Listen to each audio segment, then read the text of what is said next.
On DC Music Rocks, we're shining a spotlight on the great songs, artists, and incredible people behind the DC region's local music scene.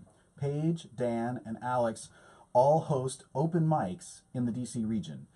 These type of events are happening all over the city every week, almost every day of the week, and mostly are pretty much unknown, except for those who happen to have stumbled across them at some point. So today on the show, we're shining a spotlight on it and want to talk more about this largely unrecognized and intriguing open mic community that's here in our city. So guys, thanks for being here. Thank you. Yes, thanks.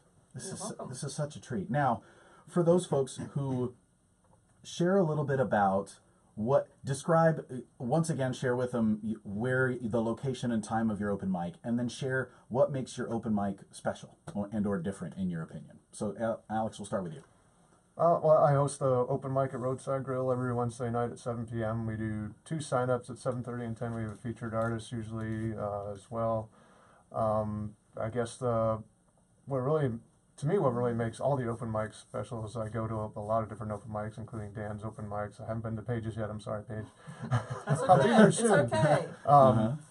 Is the people there, and you know how much love they have for the open mic and coming and supporting it.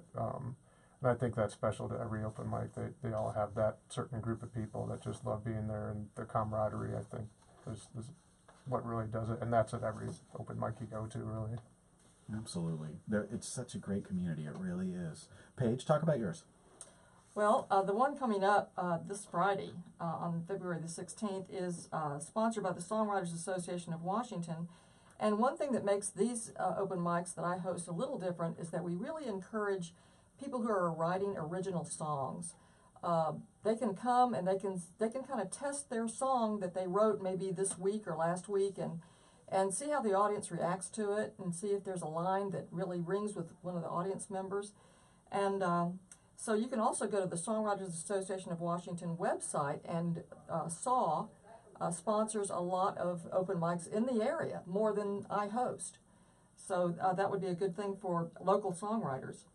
And then also sponsored by the Songwriters Association of Washington is the one that's in Greenbelt at the New Deal Cafe. And that's on the 4th Thursday of every month. And the next one is going to be February the 22nd. And that starts at 7 p.m. And we encourage original songwriting. But you can play a cover song. You know, Sure. You know, that's allowed. Uh-huh. So, yeah, and I encourage people who've never done it. It's okay to come and just do one song. You don't have to do 3 just because 3 are allowed. You know, you just want to maybe take a baby step and do one song. And maybe your first time out, just come and attend. Just see what the scene is like. Awesome. And Dan, talk about yours and what you got going on. So I host the open mic at the Black Squirrel. Like I mentioned earlier, there's one in Adams Morgan, and there's a new one in Vienna Dunloring, right by the metro, so it's super convenient. There's parking there, but you can easily take the metro. It's on the 1st and 3rd Tuesdays of the month so far, but we're going to increase that to every week soon. Not yet, since today is Tuesday. This is airing on Tuesday, so not tonight.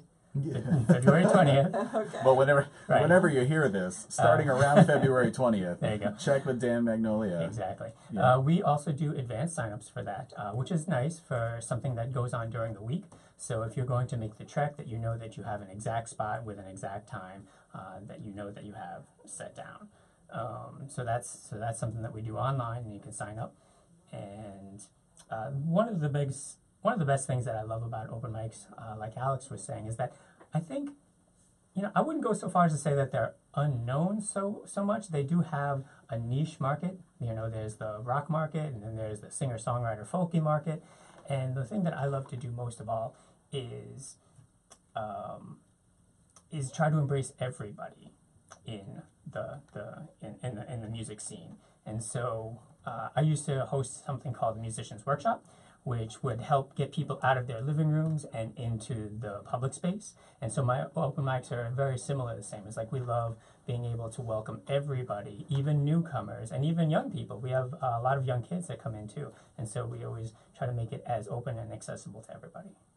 That's awesome. And now, for those folks listening who might not, what are the differences between different open mics? Like you talked about how you have advanced signups versus only when you're there, and then you mentioned something about 3 songs versus just one. And that, so if they haven't really done much open mics, what are the differences between them generally? Dan, start with you. So Ginny Hill, who is the singer in The Perfectionists, she has a new open mic. She relaunched the South House one in DC. Yeah. And so she came out to check out mine and asked me some questions and sort of get the idea. And what I told her was that every open mic kind of reflects the host and the neighborhood. And so you can have the same host in a different neighborhood, like I did. I used to do the Marble and Rye one in Arlington. Now I have one in Vienna. It does reflect my personality, but it also reflects the neighborhood. And so it's kind of an organic thing that develops over time. Got it. And are there different, is it always music? On all 3 of your open mics, is it welcome to any kind of art? I mean, poetry and rapping and all of that, or is it just music? I've had a couple of poets come in, and although they're rare, and the last open mic at the church at Clarendon, we had someone who wanted to come and do a couple rap songs, and actually it was ideal to fit him in. I asked him if he could do a rap song while we were setting up for the next person who had a keyboard, and it was going to take a few minutes, and he had a rap song that would kind of fill that space. And another thing that's different between the 2 open mics that I host, one's real quiet. Mm-hmm. People listen to the music. There's, candlelight and tablecloths and all that. And then over in Greenbelt at the New Deal Cafe, I mean, everybody's talking. It's a noisy place. You just have to do your best to get people's attention. Got it. So it's that vibe can change. But it sounds like at all 3 of yours, any kind of talent that you want to showcase, it really is an open mic. It's not just the music, it's an open mic for whatever you want to do. Yeah, absolutely. Yes, sir. That's for awesome. Sure. Anything you want to do, come do it. And now that's legal. How far, you said advanced signups, how far in advance do people sign up? So the way that I do it, especially because it's unique in that it's not every week, so I will do it on the Wednesday before the next open mic, so that people don't have any confusion about when it's supposed to be. Because if you give people too much time, then they forget, or they might just, freak out and not come. So you want to give them enough time that they can sign up comfortably, but you don't want to give them too much time that they just end up forgetting about it. Dan's right. Right. about a week. And this isn't like an online sign up thing. Mine is, this is like in person, or Mine it's online is, as well. So I use a service called Calendly. I forget how you started. Okay. And I can specifically put the day and the time slots, and people will go in and they will pick a specific time that they want, and it actually reminds them twice. So it'll remind them a couple of days in advance, and then like 8 hours in advance. Wow, that's very sophisticated, Dan. I love it. And for you, do you guys? I take it it's sign up in advance, but probably in person, or do you guys have an online thing too? Old-fashioned email with me. Excellent. All right, send an email. Alex, I'm taking it. Show up and sign up, right? Yeah, just in person. I kept the same format as we had at IOTA Open Mic, and just show up and I promise I'll get you up on stage. We'll figure it out. That's true, because I've come very late on his, and he's always got me on.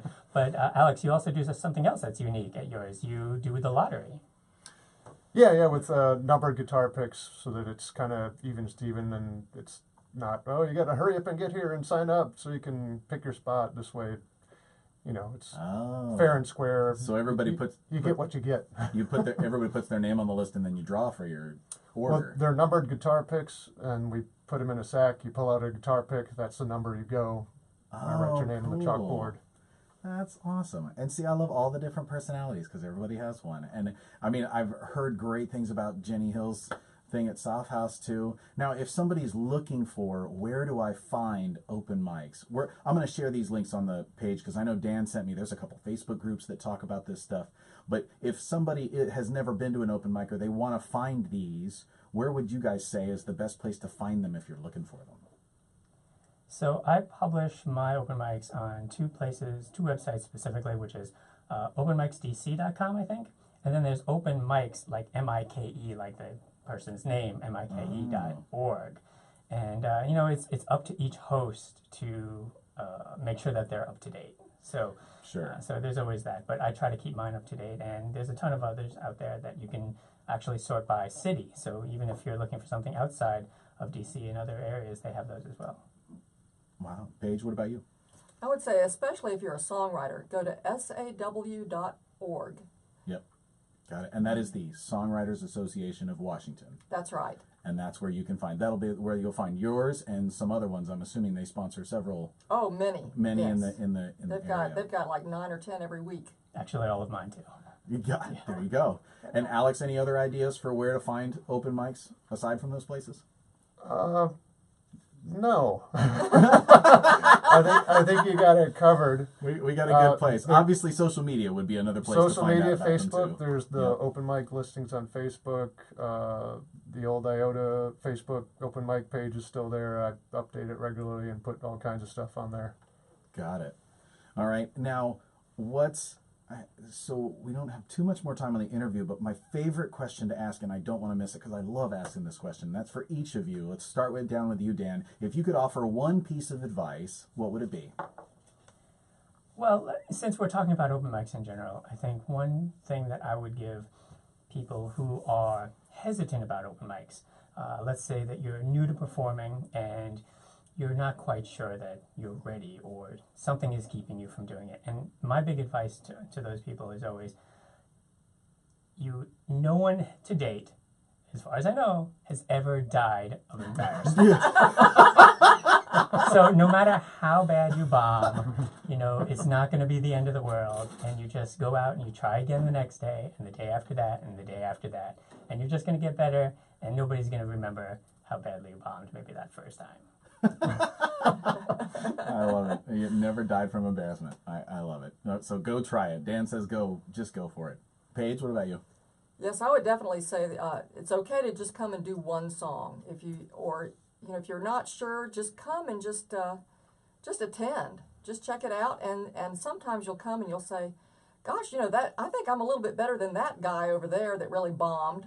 Yeah. Okay. So I don't want to think We're that not- you're we're comparing not- each other to yeah, the worst. We but shouldn't. We shouldn't. But yeah. And another piece of advice that I'd like to give everybody is that people are more important than things, and people are more important than your song. Yeah. I mean, you got to remember that you're singing to people. Yeah.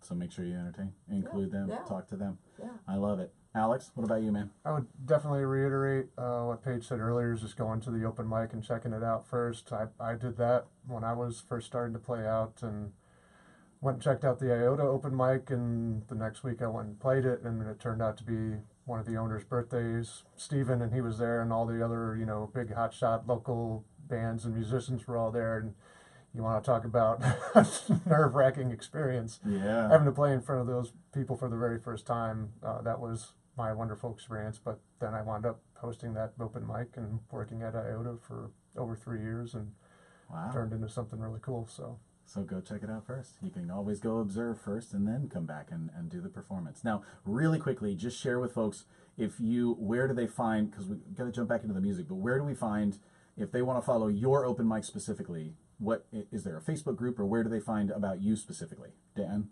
So you can find me on Facebook at Dan Magnolia Music, but I also have a specific page for the Black Squirrel, which is Black Squirrel Music, and Okay. Black Squirrel VA is the restaurant/bars page as well. But I just want to point Got out it. one last quick note that I think a lot of people might gloss over for open mics is I think open mics are equally 3 parts, which is entertainment, practice, and networking. And I think a lot of people who are new to open mics or don't quite get them always neglect the networking aspect of it. And that is super important to be part of the music scene.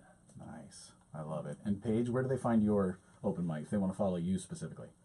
PaigePalMusic.com. There it is. And Alex?